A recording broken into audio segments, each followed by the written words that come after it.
preguntamos.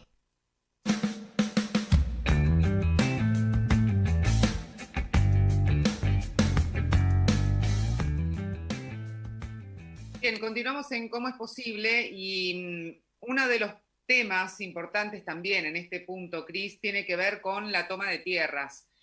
Un problema que ha venido ya también.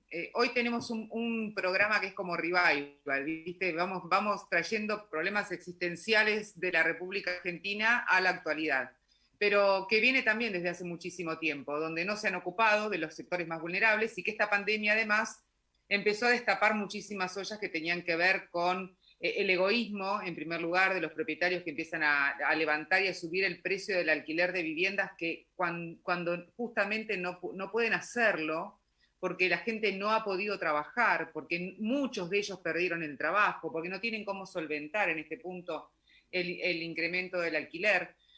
Entonces, hay una dinámica que se genera que deja un montón de gente en la calle, fuera completamente del sistema. No solo la suba del alquiler, Avi, sino también la falta de comprensión en esta situación. No digo que le regalen el alquiler, pero sí que le den un pedal o ver cómo se puede ir manejando como para que la gente pueda continuar viviendo en el inmueble que está, ¿no? Pero en muchos casos los propietarios exigen el pago total del alquiler. Pero bueno, eso es una realidad que pasa a nivel vivienda y a nivel comercial.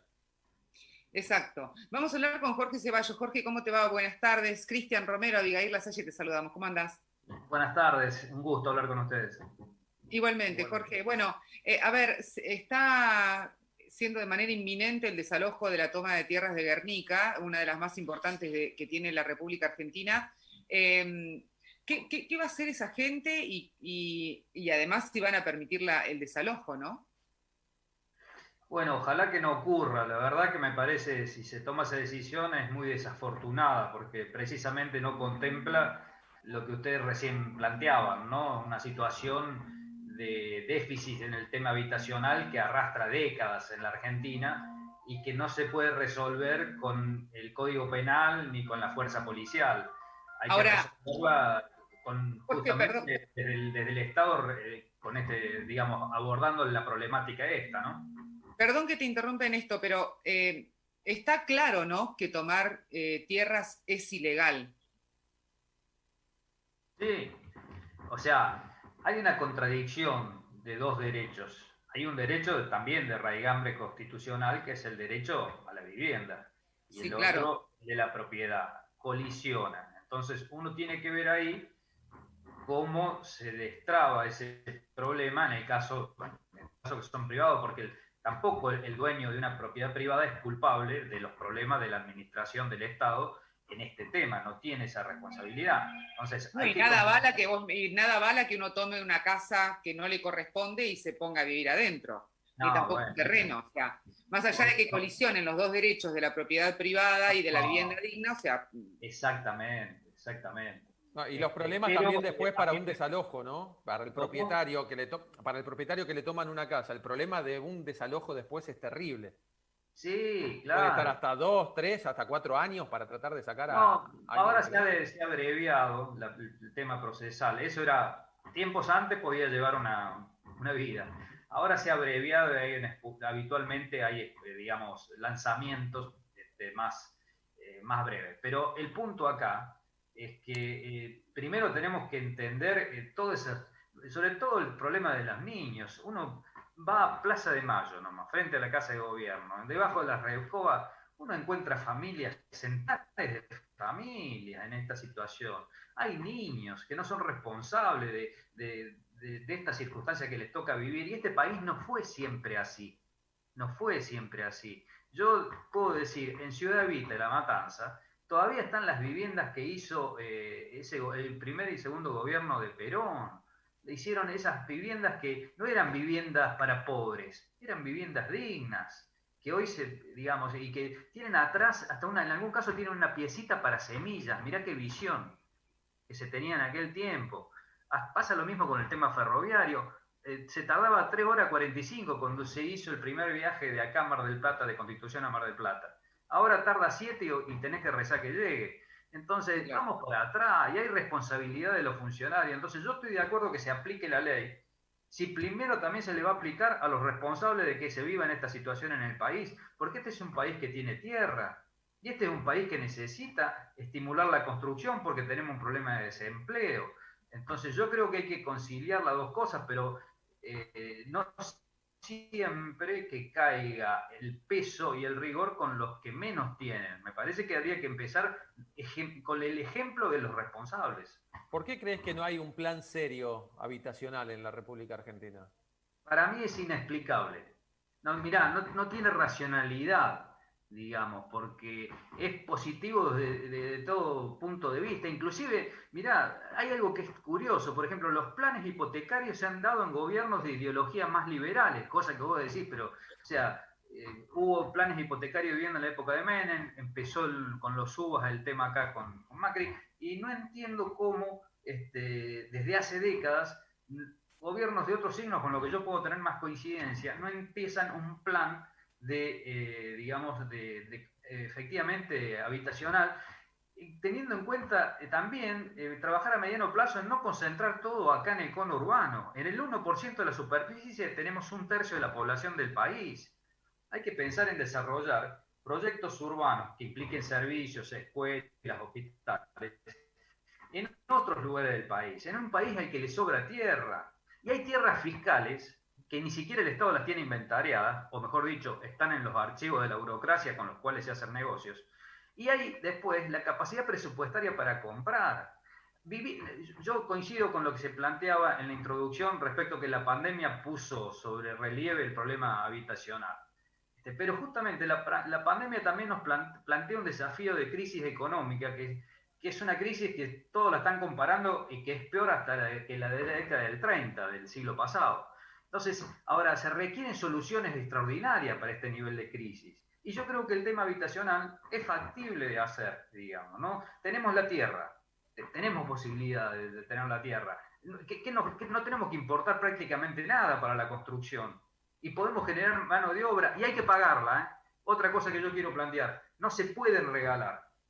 No estoy de acuerdo con regalar viviendas sociales ni nada. Totalmente de De acuerdo. acuerdo a lo que cobra, porque eso es la dignidad. Y yo, mira, no quiero ser soberbio, pero hace muchos años que trabajo y conozco la idiosincrasia de los sectores humildes. Si tienen una vivienda, van a separar su ingreso, la plata que sea para la vivienda primero y después se arreglarán para comer. Van a hacer eso porque esa es la cultura, no va a haber moras ahí. No la va a haber, como no hay ahora con el plan hipotecario de los UBA que se han encarecido. Es muy baja la mora que hay, a pesar que se han ido por las nubes, porque la gente valora mucho la vivienda.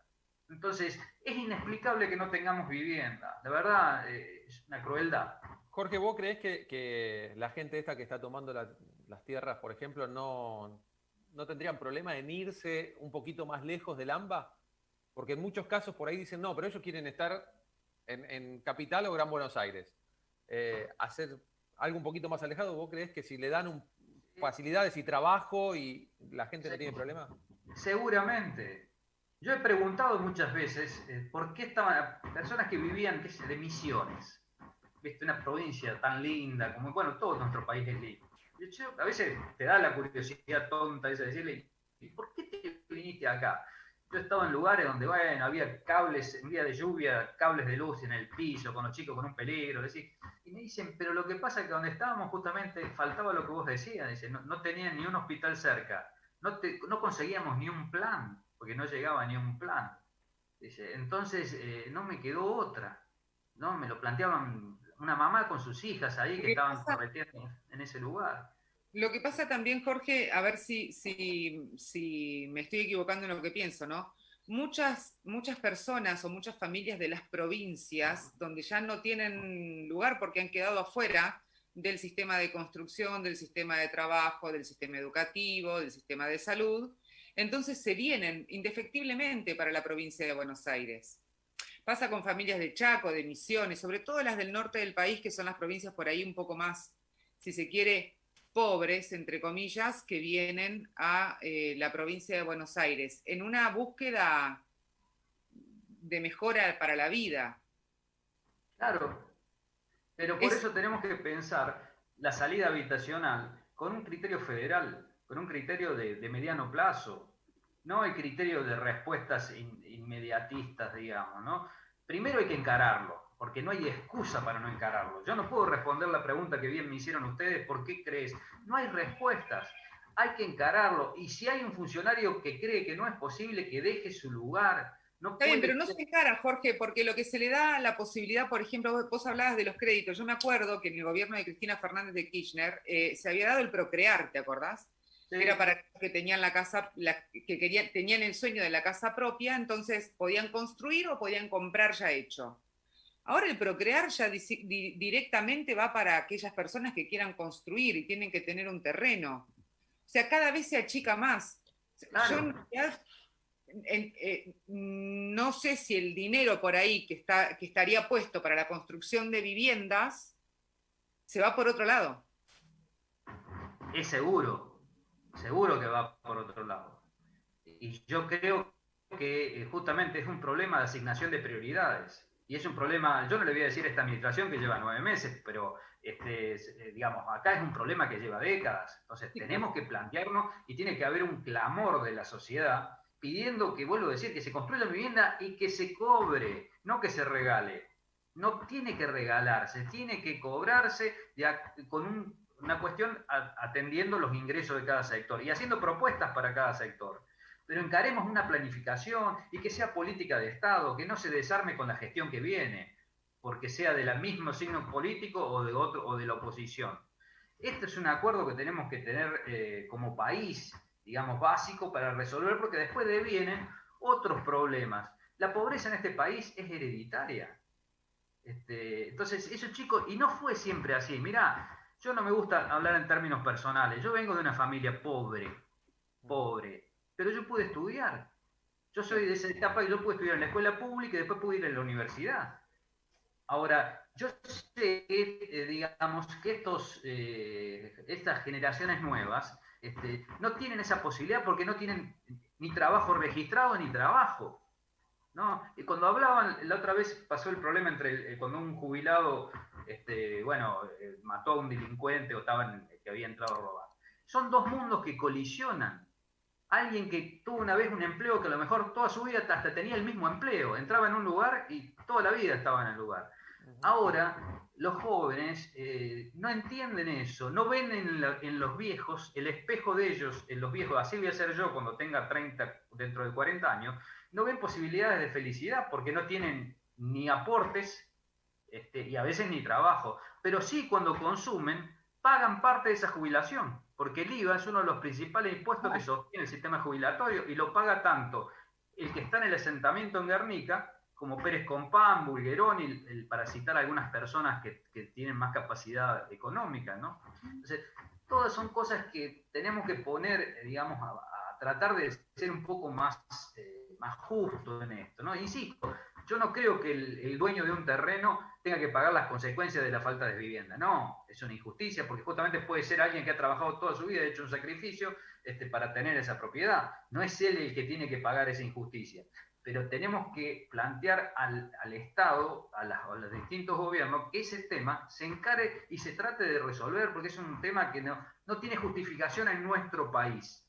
En nuestro país no hay justificación para que en esto no se avance, me parece a mí. Y no se va a resolver, chicos, no se va a resolver con palos ni con el Código Penal. Yo soy abogado, he visto mucho de esto. Y no es nuevo, ahora hay una encrucijada, pero yo hace 32 años que vine de Córdoba acá a Buenos Aires. Cuando llegué ya había problemas de tomas. Y había antes, no que empezaron cuando yo llegué, por supuesto. Pero Bueno, digo ahora, mucho. lo que pasa es que ahora la de Guernica, Jorge, es muy llamativa por la cantidad de personas y la de Victoria también, tierras federales, en donde no puede circular un tren que lleva a 10.000 personas por día. Hoy en día, en pandemia, 10.000 personas que hacen trabajos esenciales. Sí, sí es más, la de Victoria son pocas familias, Son pocas son familias, sí. Creo que 29 familias. 25 por Eso ahí, no sí. puede existir. Eso no puede Pero además, existir. perdón, pero además ahí también está metido el sindicato de la fraternidad, con lo cual a partir de ese momento todos quisieron morder de la toma y de la necesidad de esta gente.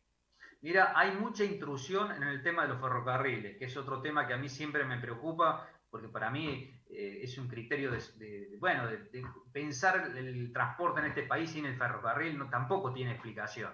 tanto que hablan de países que admiran, pero en Europa el sistema ferroviario tiene un nivel de desarrollo más importante, en Estados Unidos, en China, que es una potencia emergente, la ruta de la seda, que son alrededor de 60 países en los que ellos van a invertir, el 85% de esas inversiones son en el sistema ferroviario. Rusia lo mismo, o sea, y nosotros que llegamos a ser, digamos, vanguardia en el mundo y en Latinoamérica por la extensión de nuestro sistema ferroviario, vamos para atrás. Entonces, y las tierras se han intrusado. Hay muchas tierras y propiedades del ferrocarril, que son del Estado, que es nuestro, digamos, de todos los argentinos, están intrusadas, en muchos casos, a veces con emprendimientos privados, hasta los galpones culturales, que yo valoro mucho el tema cultural, pero tenemos que respetar el tema de la posibilidad de que el ferrocarril vuelva. Y esas tierras tienen que estar en manos del Estado. Entonces, yo no puedo estar de acuerdo en que se intruse eso, pero tampoco estoy de acuerdo que veamos a los niños crecer en una cabina, adentro de un banco, abajo de la recoba de frente a Plaza de Mayo. Se me parte el corazón ver esos chicos. Nos tiene que juzgar a nosotros. Jorge, nos gustaría seguir hablando 2 minutos más con vos. ¿Nos esperás 2 minutos nada más? Yo los espero todo lo que ustedes quieren. Un fenómeno. Gracias, Jorge. Ya volvemos.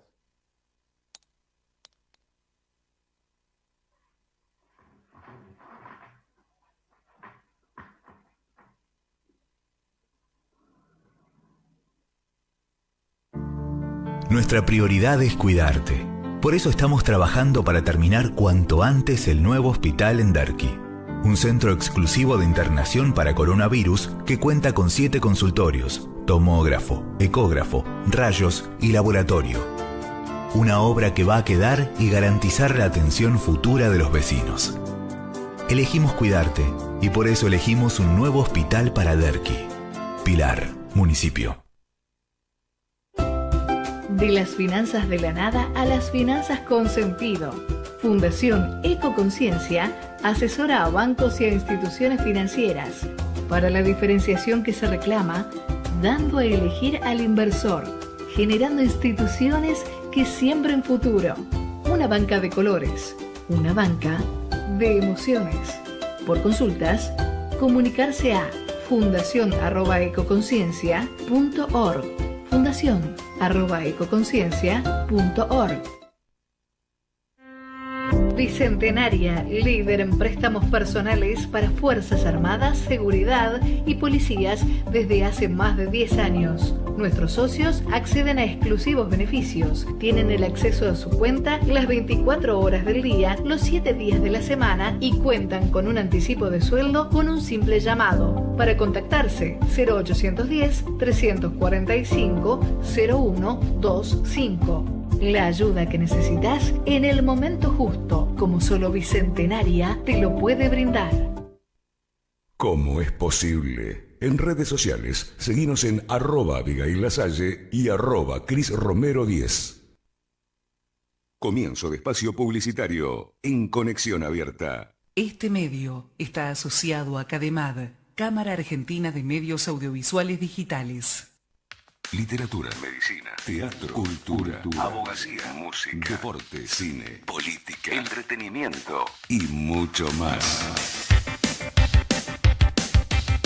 Todos los días, las 24 horas. Conexión Abierta. La radio de la Universidad Abierta Interamericana. Conexión Abierta.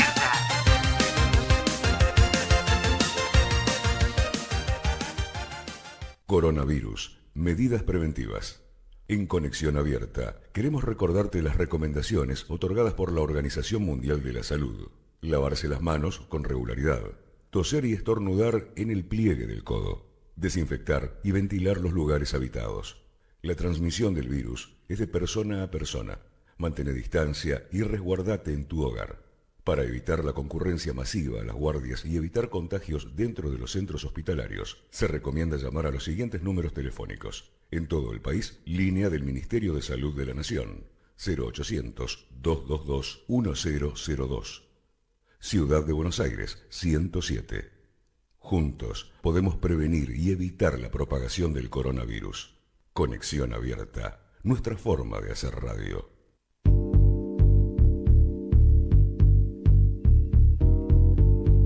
Franco Salomone, en Conexión Abierta, presenta Charla Confidencial, un programa periodístico que te propone diversos enfoques sobre la cultura, la economía, la política y distintas problemáticas sociales de nuestro tiempo, bajo la conducción del periodista Franco Salomone. Todos los jueves a las 14 por Conexión Abierta, tu medio digital audiovisual.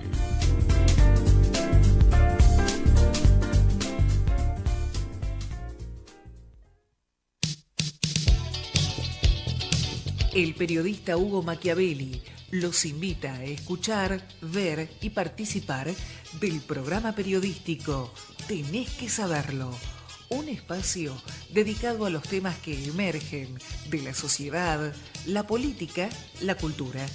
Los lunes a las 14 por Conexión Abierta, nuestra forma de hacer radio.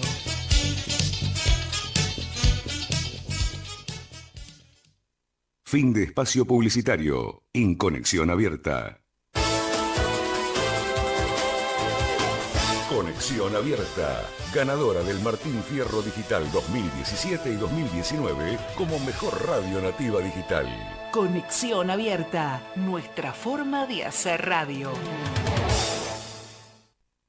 Abigail Lasalle y Cristian Romero están en Conexión Abierta.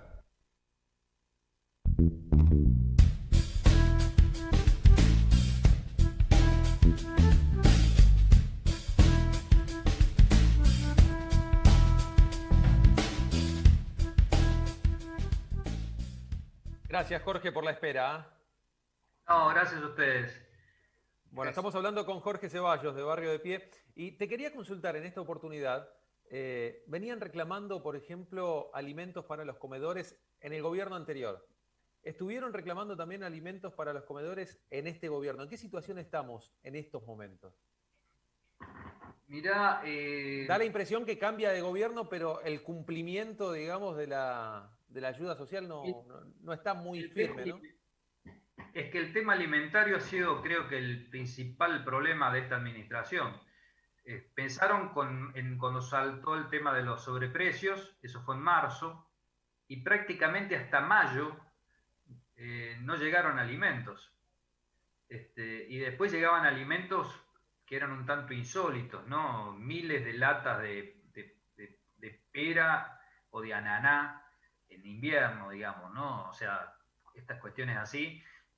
Yo creo que no han logrado resolver ese problema y dan cantidades, hasta hace poco, menos que la administración anterior en un marco de pandemia.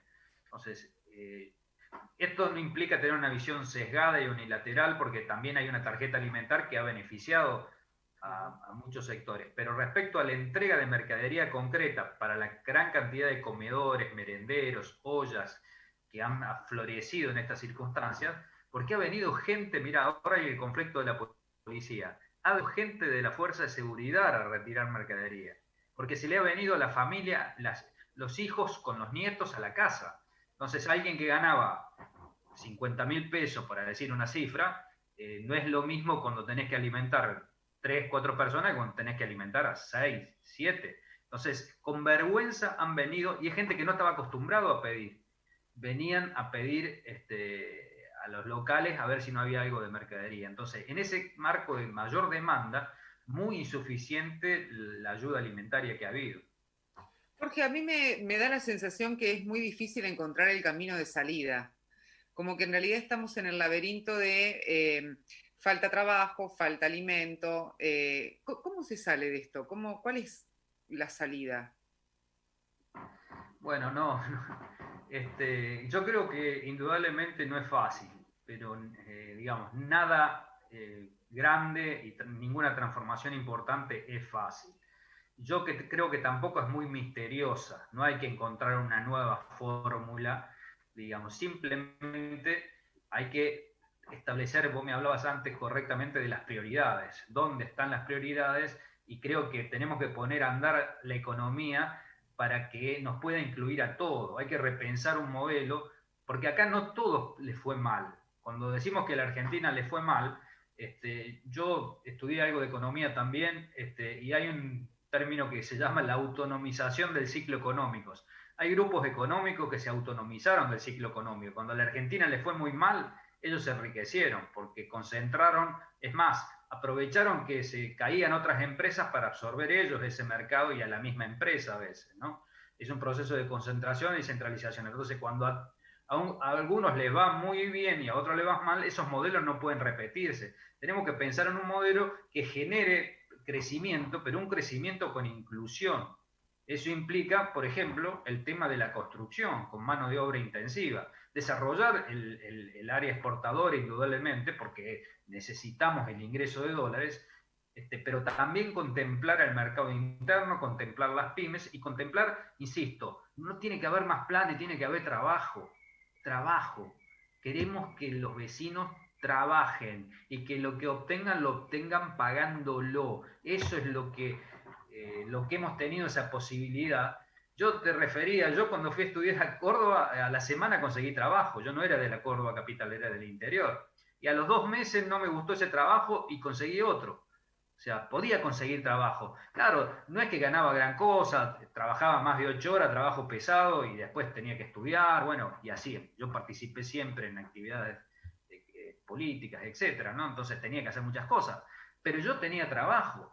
Hoy hay personas que les cuesta conseguir ese trabajo. Entonces hay que generar un modelo que incluya un acuerdo nacional de los sectores de la producción, pero que sea inclusivo, que se entienda que tiene que ser inclusivo, porque si no los fenómenos que después se ven, culturales, sociales, de la seguridad, hacen que sea un país que no sea ni siquiera lindo para vivir, ni para los que acumulan riqueza, porque es una sociedad, la verdad que no es muy linda la que estamos viviendo, ¿no? Porque ¿tienen comunicación por consultas desde el Ministerio de Desarrollo Social, por ejemplo? ¿Levantan el teléfono y te dicen, Jorge, ¿puedo tener una reunión con vos? ¿Y te consultan? Sí, sí, mirá, con Daniel Arroyo, yo fui subsecretario de Desarrollo Social en la época de Néstor Kirchner. Él era viceministro, tengo una relación de vieja data, y él participa en muchas cosas, a veces que nosotros hacemos, pues nosotros hacemos relevamiento de precios, talla y peso también, el índice nutricional. Tenemos una buena relación, pero eso no me exime de plantear las cosas que no estoy de acuerdo. Siempre fui así, cuando fui funcionario. Mirá, yo cuando fui funcionario, del 2000 hasta el 2008, 2004 al 2008, hice una movilización a José López, porque con este tema de las viviendas, era tremendo lo que se hacía ahí, digamos, ¿no? Le pagaban más a los empresarios que a las cooperativas de los sectores populares, y además de eso, no le enviaban los fondos en tiempo, con lo cual en ese momento, que había mucha reactivación y había la mano de obra en la construcción era muy demandada, la más calificada, se iban a buscar trabajo en el sector privado y te dejaban la cosa sin terminar porque no te mandaban los pagos nunca en tiempo, te lo mandaban 3 meses después. ¿Quién se va a quedar a esperar que le paguen 3 meses y con qué va a mantener la familia? Y además cuando tiene trabajo cuando sale del mercado. Entonces, bueno, esa vez siendo funcionario, hice una movilización contra otro funcionario. Era algo insólito, pero bueno, lo que pasa es que sí. Eso también deja en claro el sistema corrupto al que también estamos enfrentando. O sea, me parece que ahí está obviamente un problema enorme, que cómo terminás con la corrupción, cómo terminás con el funcionario que bicicletea al laburante, que acuerda con el privado, porque por ahí tiene una devolución. O sea, es una situación... Con la ejemplaridad, Abigail, yo no me resigno. Hay que conducir con el ejemplo. No puede ser que Yo te recontrabanco lo que vos estás diciendo, te recontrabanco. Bueno, pero entonces yo entiendo que un empresario se enriquezca, porque él se decide ser empresario, esa es digamos, es el objetivo de su vida. Ahora, el que quiere ser funcionario público no se puede enriquecer. Tiene que tener el sueldo, pero no puede ser que se salga de la función pública creciendo, multiplicando el patrimonio. No, hay que ejemplificar, hay que conducir con el ejemplo. Y no se puede tolerar, no se puede decir, bueno, roba pero hace. ¿Cómo le decimos, hablamos a la juventud, le decimos que no tome el camino del delito, si vos como papá le decís, bueno, pero yo voy a votar a este porque roba, pero hace, pero roba? No estoy de acuerdo que se ocupe la propiedad privada y no estoy de acuerdo que el funcionario robe, por más que haga. Y si roba no haga, bueno, será más condenable si roba y encima es un inútil, o lo que sea. Pero no estoy de acuerdo con que naturalicemos la corrupción. No se puede naturalizar. Hay que combatirla en todos los terrenos siempre. Bueno, no mirar para otro lado. Yo por eso te digo, yo puedo hablar con Arroyo, con el cual no me parece un funcionario que es honesto, pero así también puedo decir las cosas que yo estoy en desacuerdo. No porque yo pueda hablar con él o lo conozca, voy a callarme de algo que no estoy de acuerdo. No estoy de acuerdo como están abordando la problemática alimentaria en plena pandemia. No estoy de acuerdo, digamos. Y la corrupción también hay que decirla. Y no mirar para otro lado. No naturalizarlo. Entonces, bueno, hay mucha gente honesta. Mirá, la bonaerense es un ejemplo de la corrupción, te voy a ser franco. Yo que soy abogado y después que andás un poquito en la calle no hace falta darte muchas cosas en cuenta. Pero también hay policías que quieren vivir honestamente y no pueden. O se les hace tan difícil como a ellos. Porque, digamos, lo relegan, lo castigan y lo sancionan al que no entra en ese sistema. Claro. Entonces, no, pero no podemos aceptar eso. No podemos aceptar eso. Y las políticas de un gobierno que se dice popular no puede ser fortalecer espacios de corrupción. Si no ponemos parche y hacemos un acuerdo para que administren el delito. Pero bueno, te deja gobernabilidad, pero en realidad la seguridad cada vez se hace más, digamos, insostenible en este país. Totalmente. Jorge, muchísimas gracias por estos minutos. Al contrario, yo agradecido que me hayan podido charlar con ustedes, primero el gusto, pero además que me hayan dejado expresar con la libertad que me dejaron. Muchas gracias. Un placer, Jorge. Gracias, hasta luego. Bueno, hablábamos con Jorge Ceballos, Cris, y una charla anterior recontra interesante porque nosotros hacíamos esta introducción y hablábamos justo con lo que cerró Jorge de la policía bonaerense, y fíjate que estamos siempre hablando de lo mismo, ¿viste? Vamos de un lado al otro, pero siempre el péndulo va para ese lado, ¿no? Que es la corrupción, el mal manejo, la falta de prioridades, etcétera. Sí, tal cual. Y bueno, y lo que decíamos, ¿no? Los hechos de corrupción que se dieron, por ejemplo, en plena pandemia, con sobreprecios en alimento, con sobreprecios en barbijos, y distintos gobiernos. Total. O sea, en la ciudad de Buenos Aires y a nivel nacional, ¿no? A nivel nacional, el tema alimentos, ciudad de Buenos Aires, tema barbijos, sobreprecios, en ambos casos en plena pandemia. Sí. ¿Cómo vamos a crecer si cuando estamos en una emergencia sanitaria estamos robando a los que menos tienen encima? No podría decírtelo. O sea, yo lucho todos los días por no querer acostumbrarme y que me parezca normal lo que estamos puntualizando. Y creo fervientemente que tenemos un problema enorme que es no poner punto final a la cantidad de funcionarios que se enriquecen con el Estado. Tenemos vastos ejemplos, y que de todas maneras, según el cuadro político a donde vos o a donde pertenezca el funcionario, se defiende, no se defiende, se imputa, no se imputa, se deja en libertad, no se deja en libertad, y así sucesivamente. Con lo cual... Es que no hay independencia de poderes. No existe la independencia. O sea, sí, lo tenés en la teoría, pero en la práctica los poderes no son independientes. La justicia responde al poder político de turno, el poder político de turno hace favores a la justicia, y el cuarto poder, que somos nosotros, tampoco es totalmente independiente. No, Entonces, para nada. Entonces ahí tenés una gran falla, me parece. Sí, 100%. Y también me parece esta cuestión creo que lo hablábamos el otro día, de la cantidad de funcionarios que uno necesita ver recambio, ¿viste?